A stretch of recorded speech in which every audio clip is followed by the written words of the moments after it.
سے پہلے کہ میں بات شروع کروں آج کے ٹاپک پہ کہ ٹاپک کیا ہے، لیکن میں اپنا اگر آپ کو بتاؤں کہ مجھے جو چیز فیسینیٹ کرتی تھی پروفٹ صلی اللہ علیہ وسلم کے بارے میں، اور جب میں یہ سوچتا تھا کہ ایک بات رسول اللہ صلی اللہ علیہ وسلم کی جس پہ ویسٹرنرز نے بھی بہت بات کی، ویسٹرن اورینٹلسٹ نے، ان کے کوٹس موجود ہیں، وہ بھی ابھی میں آپ کو سناتا ہوں کہ ہاؤ کم ایک انسان جو اتنی مشکلات سے گھرا ہوا ہے اور جو طرح طرح کے سٹریس ظاہر آئے رسول اللہ صلی اللہ علیہ وسلم کو، لیکن اس کے باوجود وہ شخص ڈیلی اپنا بیسٹ ورژن کیسے جی رہا ہے ڈیلی، اور کس طرح وہ ڈرائیو کیا ہے، وہ کیا تھی رسول اللہ صلی اللہ علیہ وسلم کے پاس چیز کہ وہ ڈیلی اپنا بیسٹ ورژن کے ساتھ زندگی گزارے۔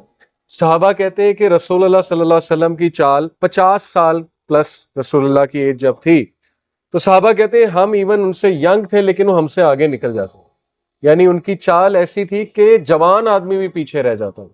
تو یہ اسی انسان کی چال ہو سکتی ہے جس کے پاس ڈرائیو ہے، جس کے پاس پیشن ہے، جس کے پاس زندگی کا اتنا کوئی اسٹرانگ فلسفہ ہے کہ اس کے لیے میٹر ہی نہیں کر رہا، جیسے سائیکالوجی میں اس کو سیلف ایکچولائزیشن کی سٹیج کہتے ہیں، ابراہم میسلو کا ہائرارکی آف نیڈز، اب تو خیر وہ چیلنج ہو گیا، لیکن خیر اس میں ایک سٹیج وہ بتاتے ہیں سیلف ایکچولائزیشن، جس کو خود ہی بھی کہا علامہ اقبال نے۔ سیلف ایکچولائزیشن وہ سٹیج ہوتی ہے کہ جب دنیاوی ٹینشنیں اور پریشانیاں آپ کے لیے کچھ بھی نہیں رہتی، میٹر ہی نہیں کرتی، اور آپ اتنے اسٹرانگ ہو جاتے ہو اور آپ اس لیول پہ پہنچ جاتے ہو کہ آپ کو کوئی بھی نہیں روک سکتا جو آپ کرنا چاہتے ہو۔ اور یہ سیلف ایکچولائزیشن ہمیں رسول اللہ صلی اللہ علیہ وسلم کے اس سینٹینس میں نظر آتی۔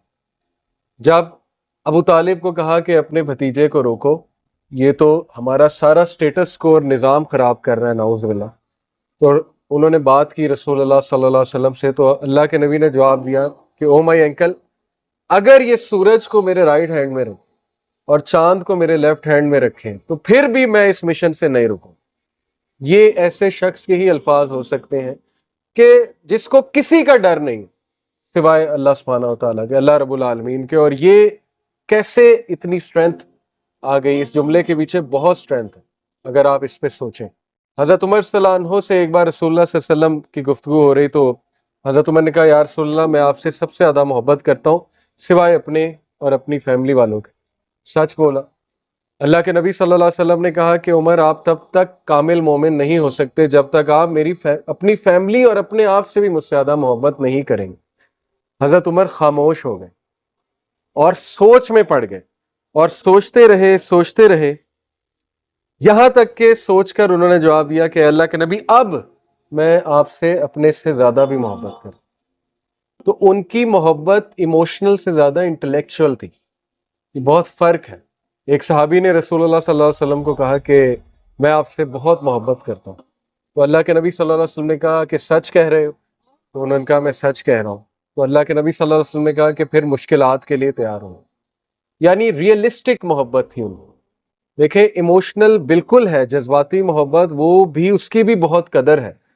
ایک نان پریکٹسنگ بندہ ان دا سینس کہ جو سٹرگل کر رہا ہے اسلام کو پیکٹ کرتے ہوئے، ہم سب سٹرگل کرتے ہیں کسی نہ کسی شکل میں، وہ کہتا ہے کہ ہاں نماز پڑھنی چاہیے، مجھ سے نہیں پڑھی جا رہی، لیکن وہ مانتا ہے نماز، وہ بھی بہت محبت کرتا ہے رسول اللہ سے۔ ایک بہت ایسا شخص جو کہتا ہے میں بہت گناہوں میں مبتلا ہوں، وہ بھی محبت کرتا ہے۔ تو یہ تو جذباتی محبت تو ہے ہی، اور یہ تو اللہ نے ہر مسلمان کے دل میں رکھی ہوئی ہے، یقین کریں۔ لیکن یقین کریں اگر ہمیں انٹلیکچوئل محبت ہو جائے، ہمیں پتہ لگ جائے کہ وہ ہیں کون، اور مسلمان ان کی سیرت میں عمل کرنے لگ جائے، تو اس قوم کو کوئی نہیں ہرا سکتا۔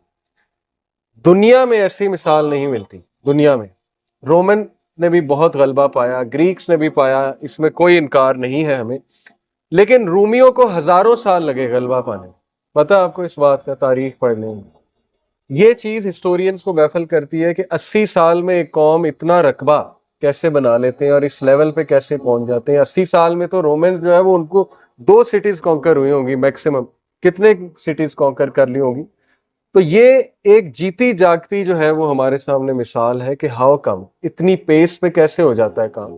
وجہ کہ جو سسٹم رسول اللہ صلی اللہ علیہ وسلم نے صحابہ کو دیا، جو تربیت کی انہوں نے، تو وہ اتنی ڈائنامک تھی، اتنی ایفیشینٹ تھی، اور اتنا کوئک تھے مسلمان۔ اور سب سے بڑی بات یہ کہ اللہ کی برکت اصل بات ہوئی، باقی اپنی خوبیاں اپنی جگہ ہے، لیکن یہ کہ اللہ کی طرف سے برکت آئی جب تک مسلمان نبی صلی اللہ علیہ وسلم کے طور طریقے میں چلے، اور دیکھیں اس کا رزلٹ ہمارے سامنے ہے۔ جیسے طور طریقوں سے ہٹنا شروع ہوئے تو مسلمانوں کا ڈاؤن فال شروع ہو گیا، اور وہ ڈاؤن فال چل رہا ہے، اب بہت بڑے لیول پہ چل رہا ہے۔ تو اس لیے مجھے جو چیز فیسینیٹ کرتی تھی سیرہ کے بارے میں وہ یہی تھی کہ کیا ایسا تھا رسول اللہ صلی اللہ علیہ وسلم کے پاس کہ وہ ڈیلی موٹیویٹڈ ہو کر اپنے بیسٹ لیول پر زندگی گزارتے تھے۔ حالانکہ ان کی پرابلمز میں ابھی آپ کو بتانا شروع کروں تو آپ لوگوں کو یقین ہی نہیں آئے گا۔ پروفٹ صلی اللہ علیہ وسلم یتیم تھے۔ ایک 6 سال کے بچے کے لیے اپنی والدہ کو فوت ہوتے دیکھنا اپنی آنکھوں کے سامنے، سفر پہ، وہ بھی سفر پہ، اس سے بڑا ٹراما تو ہوتا ہی کوئی نہیں۔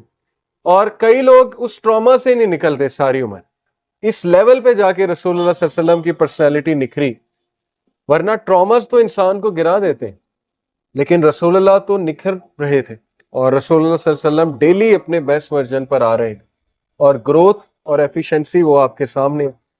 پھر رسول اللہ صلی اللہ علیہ وسلم آپ دیکھیں کہ اپنے ہی لوگوں نے، اپنے رشتہ داروں نے ہی جو ہے وہ بیک سٹیبنگ بھی کی، نکالا بھی، بہت کچھ کہا، دل توڑنے والی باتیں کہیں، مجنون کہا، نعوذ باللہ، پاگل کہا، شاعر کہا، کاہن کہا، کیا لیبل نہیں تھا جو رسول اللہ صلی اللہ علیہ وسلم کو نہیں کہا گیا۔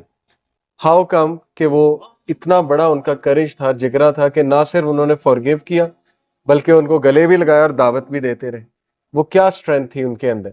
اور پھر دیکھیں انہیں نکال دیا گیا، نکال دیا یا کہہ لیں کہ بس انہوں نے اتنی زیادتی کی کہ شیبہ ابی طالب کا واقعہ ہمارے سامنے موجود ہے، بنو ہاشم کا بوائے کاٹ۔ اور یہ چھوٹی بات نہیں ہوتی ہے کہ آپ کا بوائے کاٹ کیا جائے اور آپ ایک یہ پریشر بھی لیں کہ میرے فیملی والوں کا کیا بنے گا۔ انہوں نے یہ پریشر بھی ڈالا کہ ہم اس کی فیملی کا بوائے کاٹ کرتے ہیں، تجارت روکتے ہیں تو شاید یہ رک جائے۔ اب وہ پریشر بھی لینا کتنی بڑی بات ہوتی ہے کہ اب تو لوگوں میرے ساتھ، وہ میرے گھر والوں کو بھی ٹارچر کرنے پہ آگے، میرے صحابہ کو بھی ٹارچر کرنے پہ آگے۔ اس کے بعد آسانی آنی چاہیے تھی شیبہ ابی طالب کے بعد، جنرلی اسپیکنگ، لیکن اس کے بعد کیا ہوا؟ حضرت خدیجہ کی ڈیتھ ہو، لو آف ہز لائف، اور سہارا، ظاہر ہے بہت بڑا سہارا ہوتا ہے نیک بیوی، تو وہ ان کی وفات ہو گئی۔ ہم جیسا بندہ تو اب تک پاگل ہو چکا ہوتا، سوسائڈل تھاٹس آ رہے ہوتے اور پتہ نہیں ہم نے کیا کر لیا ہوتا، کہیں سے چھلانگ مار دی ہوتی کہ یہ کیا ہوا، لیکن حضرت خدیجہ کی وفات ہو جاتی۔